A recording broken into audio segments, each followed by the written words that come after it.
So, are you paying attention? We are talking about focus today.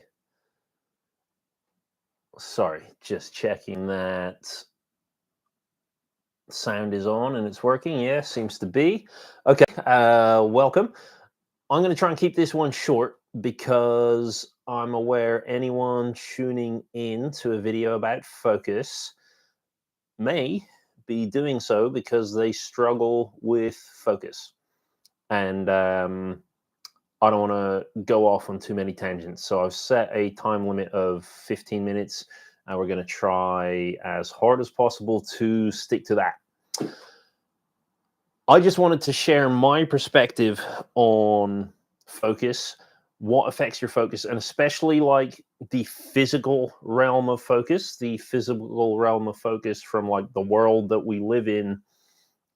Because I think when it comes to conditions like ADHD and just anything else where, high stress, PTSD, anything where your focus gets affected, we do a lot of work on focusing on like the mindset and what goes on inside your brain, but we don't necessarily talk a whole lot about physically what's going on, because even though we think about it as a psychological thing, focus is a physical activity. Your brain, everything your brain does is a physical activity, and focus is no different. If there were nothing physically real in the world, you would have nothing to focus on. If you were just a brain in a vat in space, you would never focus on anything. You just react to every single thought and brain stimulation, I don't know what to call it, as it came up, because there would be no need to decide what things were important or what not, because everything would be equally as important. Focus is a physical activity for the physical world, and it relies on movement a lot more than you think. And when it comes down to it, you can break focus up into three parts, or let's put that a better way. If you struggle with focus, there's usually one of three reasons that you struggle with focus. So the first one is your environment. So focus always comes from some kind of a physical stimulus. There's something physical in your environment that causes you to think, I need to think about this right now. And that physical stimulus, it could be a couple of layers detached. So, you could end up, daydreaming and focusing inwardly, but it's always about stuff from the physical environment. You're never focusing on something that doesn't exist. I realized that was pointless to say, but yeah, physical stimulus. So the environment that you're in could be the reason that your focus is struggling. And that's point number one. Secondly, how your brain processes the information could be a second part of the reason why you struggle with focus. If you take medication for ADHD, for example, a lot of the time that is to try and change the way your brain processes stuff. If you go see a therapist to do motivational interviewing or something like that, that is a way of changing how your brain thinks about something, changing how your brain releases dopamine in reaction to certain stimulus so that you can improve your ability to focus. And so the processing side is where stuff can go wrong as well. Then the third part is the physical part. This one's a little bit more difficult to explain. So we're going to start here first, and I'll do my best not to mess this up. So if you think about, we'll start with some extreme reactions. So imagine I'm sitting here in my room, pretty chilled out. My mind is kind of just wandering. I'm not thinking about anything in particular. And suddenly, external stimulus, whatever it is, triggers the thought that, oh crap, I remember I got a dentist appointment today and it's in 5 minutes and it's 10 minutes away. I'm now late.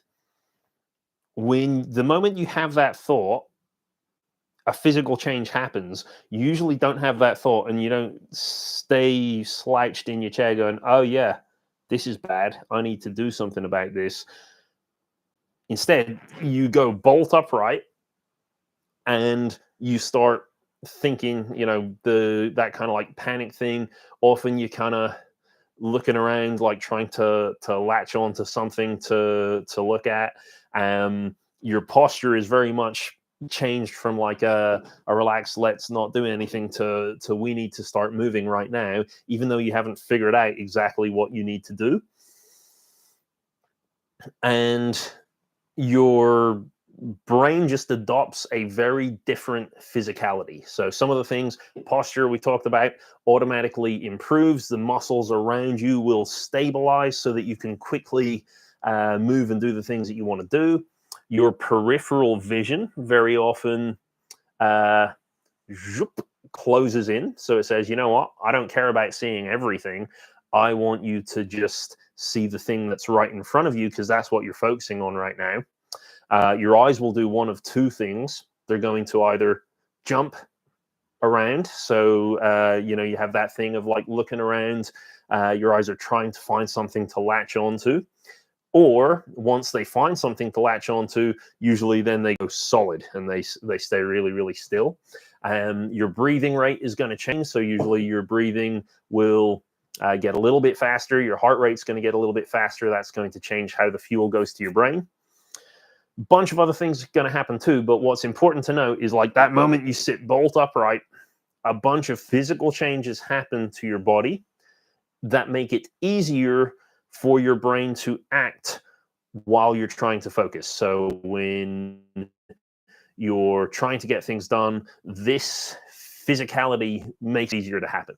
And when you see all of the kind of top performers, people who are super, those same things, so it doesn't have to be this emergency, I'm late for the dentist situation. You will see the very same thing happen in all kinds of, sports performances, business leaders and stuff. A lot of people talk about like that piercing stare, that thing of like they are focused on you and you feel that. Well, on the other side, that's what's going on, is like the eyes are locked, the posture, everything is stable, the peripheral vision is narrow, the eyes aren't jumping around and looking other places. They are focused on you. And that's important because when we lose the ability to focus, we stop practicing all of those things altogether. So, we stop practicing that thing where the peripheral vision changes, the eyes change, the posture changes, the coordination changes.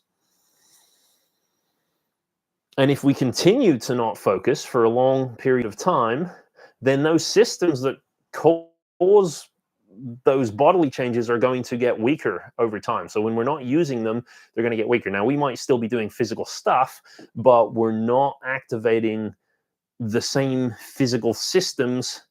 And so if you think about it like that system, all of those things in combination need to be trained in combination for them to stay strong. If you don't train them all at the same time, then even, if your eyes are really good or if your posture is really, really great, it's not going to be exactly the same as how you need it for a focused environment. So then over time, if you stop focusing because you've lost the ability to, these systems get weaker. And what happens when you try to engage a physical system that's weak? It gets tired really, really quickly. So the next time I go to try to focus, and I realize that, I'm late for the dentist again, it's 6 months later and I've done it again. And, sit bolt upright, but these posture muscles are going to get tired much more easily. The eyes, the coordination, everything just isn't working as well as it should be. So now I'm finding that my brain is now finding it more difficult to do the focused work because the physical systems aren't working as well. And that means my stress levels are going to go up even higher, which makes it even harder to focus. So now I find I'm in a rush. I can't move as well as I used to be able to in this situation. So it's not really moving. It's like sitting still. But I can't do it as well as I used to be able to do it. So then my focus is worse. My stress is higher, and it just means that over time, the worse I get at this physical aspect, the worse my focus gets. But the worse my focus gets, the less often I'm engaging these physical systems. And then what you usually find is that these physical systems work completely relaxed, or they can be completely on alert, but they can never be anywhere in between. And the people who are really good at focusing, this whoop all the way up and down. I'm just using the posture as like the example of the sliding scale, but it's for all of those visual cues, coordination cues, breathing cues. They exist on a really nice sliding scale where if you just need to focus a little bit, then those muscles will engage to allow you to do that. If you need to focus a lot, they'll engage a lot, and they work really nicely and smoothly. So when you find that these physical systems for focus are getting engaged less often, they've become weaker, we lose the ability to focus in the first place. So one of the first places I always recommend people to start, and I've actually created a course with the company Practical Wisdom where we look at these aspects. It's not commercially available at the moment, but I'll talk about how to get in touch at the end if you want to chat through some of the options.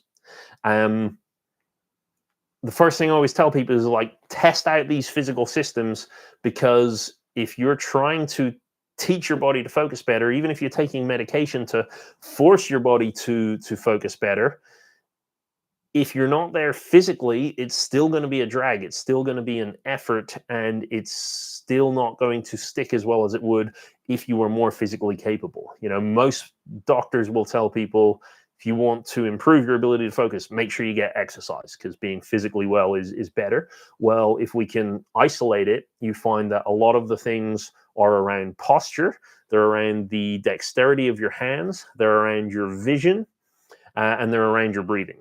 And if you can work on those 4 aspects and improve them, super train them to make them even stronger, you will find that when the time comes that you need to focus, it actually becomes a little bit easier. So that's the physical side. Next, we'll move on to the processing side. So this is the one where, you might be taking medications, you might be just reducing stress. Basically, when your brain realizes it needs to focus, it gets that realization at point A, and then it needs to get the information to point B where it takes action. And point A to B is a bit of a convoluted route where loads of different parts of the brain need to activate all at the same time. They all need to communicate well. And just like with the physical side of things, when this wiring is super convoluted, or it doesn't get used often, or your brain is just built in a way that fires different things in a more complicated way to make you focus, then that can be an issue as well. So medication is one way that people deal with it. Another way is through therapy and bringing down stress levels. Anything you can do to reduce your stress is going to improve your ability to focus, because it just improves how energy gets transported around your brain. But then a third thing is around the idea of positive psychology and finding good motivators for your focus. Okay, now this might be something that you've already looked into and you've already tried, but it's still part of the picture of like, is the reason that you can't focus because the thing you're trying to focus on is incredibly boring? If that's the case, and you know that focus is something you struggle with, then motivation is something that you really should put more time into. Is it that you figure out like what are the short-term results that you will get from doing the task? Can you actually make that really, really clear to yourself that by doing this task that is super boring, you actually achieve something, and you can physically see it, you can physically write it down, you can break things into really small tasks so you can actually see that you're ticking things off. Anything that just boosts your motivation, boosts your willingness to do the boring tasks, is not to be overlooked. I'm not going to spend too much time on this because I want to talk about the physical things which come either side, but we can have a call if you want to discuss all of this with me. At the moment, I offer a free consultation. So if you go send me a message on rewire_ND on Instagram, you can send me a message. We'll book you in for a consultation. We can talk through all these things. All right, hit my time already. Finally, we'll talk about the environment. So it's physical, but it's not physically you. It's physically out there. Still also physically you a little bit. So part of the reason that you might not be able to focus could be that the environment that you're in, or the way that your body perceives the environment that you're in, doesn't allow you to focus. So what does that mean? If you ever go to like the super rich houses, like billionaires' houses and stuff, you see like they like to keep everything super clean, everything out of sight. There is a reason for that, in that the less clutter and the less noise in an environment, the easier it is to focus on one thing. So we consciously might walk into a room, whether it's clean or messy, and just say, this is a bedroom, this is a kitchen, this is whatever. However, unconsciously, your autonomic nervous system, the kind of like unconscious nervous system that you have, is constantly trying to figure out where all the possible dangers might be. And so if it sees clutter and mess and noise, very often it's going to assume, all right, this, that could be dangerous, that could be dangerous, that could be dangerous. Noise could be visual noise. So, there's just loads of different visual things going on at once. Or it could be like auditory noise. And then it's going, oh, I've got to pay attention to this. The layout of your environment is going to matter a lot. And for most of you, doing things like getting rid of unnecessary sound and getting rid of unnecessary clutter is actually going to be really, really useful to just allowing your brain to be a little bit calmer so that it can then engage in the process of focusing. Occasionally, it's the opposite. So depending on what you're familiar with, you might be just so familiar with having loads of stuff everywhere that seeing something clean freaks you out. Like, I don't mean clean like not dirty, but like clean like tidied away might just freak you out too much. So you have to figure out which one works for you. But the important thing is that it is important. Knowing what kind of environment works for you actually is going to affect how your brain is able to focus. And one of the other reasons, not just like your upbringing or development or familiarity, one of the other reasons that it can be different for different people is we all have different brains, which means we all have different sensory systems.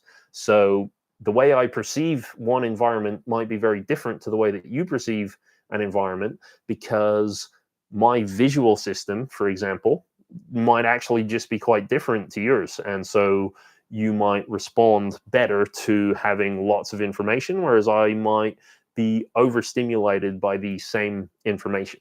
The way you can look at this is the simplest way. Just take the 5 senses and say that your environment can be influenced by those 5 senses. So if you're the kind of person who's hypersensitive to sound, then the environment isn't actually different. You could have 2 people in the same room, same environment, but you perceive it differently. So paying attention to the physical stuff in your environment and how your body senses that stuff is going to be the third aspect of what could potentially influence your focus. So, sorting out what thing in terms of touch, in terms of smell, in terms of less often taste, but sometimes. In terms of sound, in terms of sight, can you reorganize your environment to be the way that you need it to be for your brain to function well? Um, and that kind of covers the three pillars, I guess, of where focus can fall down. My area, the big one for me, is the physical side of things, which is why I spent a little bit longer on it. But all three of them can be contributing, and it's not like you're just a physical person or a psychological person or an environmental person. Each one of those systems could be causing you difficulty with your focus. And if you're just focusing on one, so let's say you're just taking medication, but you're not doing anything about your environment, you're not doing anything about the way that you interact with your environment, you're not doing anything about the way your body reacts to the need to focus, then you're probably going to find that just the medication or just the therapy or just the positive psychology actually isn't enough. You need more than what that can offer you, because it comes from a three-tiered approach. So probably going to leave it there because I went way over my time. I hope that was interesting as a starting point. If you would like to know more, as I said, I offer a free consultation while I can afford to, in terms of financially and time-wise. You can book in. We'll have a 30-minute chat around, what options you could take on your own before you go get into, expensive treatments, whether that's with me or with somebody else. We can talk about, what things can you be doing by yourself, and then we can talk about what kind of work maybe we could do together, or what other treatments or programs might be of interest to you. Just go on to my Instagram, rewire_nd, send me a message, and we can take it from there.